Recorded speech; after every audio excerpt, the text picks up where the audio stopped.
Success isn't just about intelligence. It's not just about power or wealth either. But what happens when someone has all three and still fails? And what if their downfall changes the course of history? Today, we're diving into the rise and tragic fall of one of the wisest men who ever lived, King Solomon. His story isn't just ancient history, it's a warning, a lesson, and a mirror reflecting our own lives. So let's set the stage. 1 Kings is basically the ancient version of a drama series, full of power moves, political intrigue, and some seriously bad decision-making. Traditionally thought to be written by a historian or prophet during the Babylonian exile, with Jewish tradition linking it to Jeremiah, this book is part of a larger history called the Deuteronomistic history, which is just a fancy way of saying, here's Israel's story, and here's why things went downhill. It picks up right where 2 Samuel leaves off.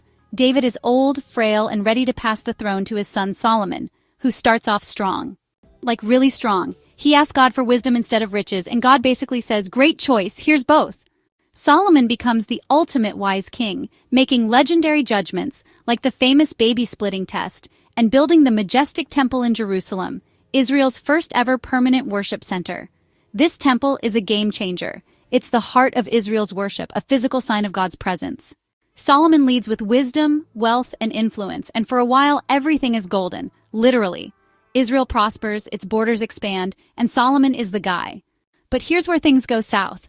Solomon, for all his wisdom, decides that maybe having one wife isn't enough.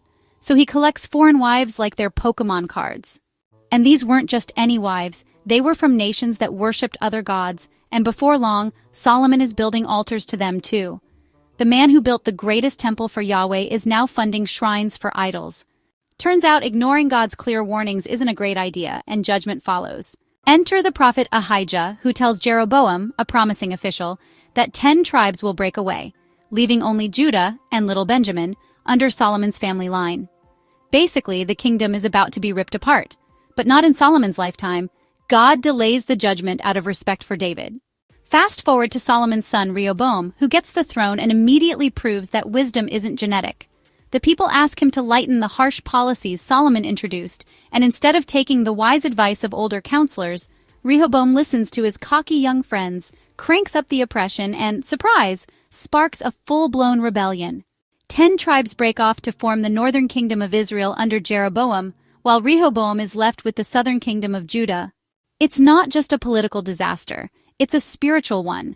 Jeroboam, worried about losing his people to the temple in Jerusalem, decides to create his own worship system, complete with golden calves. Because that worked out so well the first time, right? From here on, Israel and Judah become 2 rival nations, each with its own king, its own capital, and in Jeroboam's case, its own counterfeit religion. This isn't just about politics, it's about faithfulness to God, and let's just say, things aren't looking great. But even in the chaos, God doesn't give up on his people. Enter the prophets, God's messengers who call kings and nations to turn back before it's too late. One of the biggest names, Elijah. This guy is bold, fearless, and has a flair for the dramatic. His showdown with the prophets of Baal on Mount Carmel is legendary. Picture this, 450 prophets of Baal versus 1 man of God. They cry out, dance, and cut themselves for hours. Nothing happens.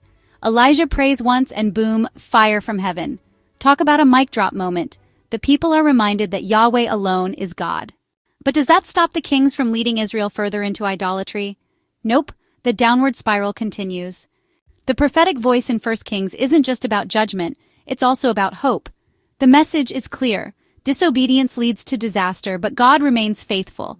Even as kings fail, God's promise to David stands.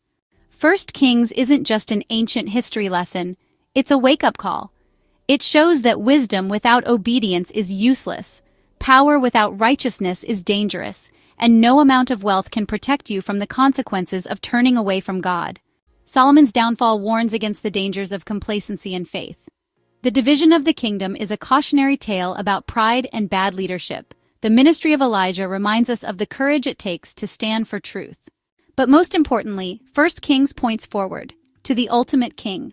Unlike Solomon, Rehoboam, or Jeroboam, Jesus is the king who won't fail, the one who will reunite what has been broken and establish a kingdom of perfect righteousness. So what do you think? Is Solomon a tragic hero or just a cautionary tale? Let me know in the comments. And if you enjoyed this, don't forget to subscribe, take care of yourselves, take care of your loved ones, and I'll catch you soon in another video.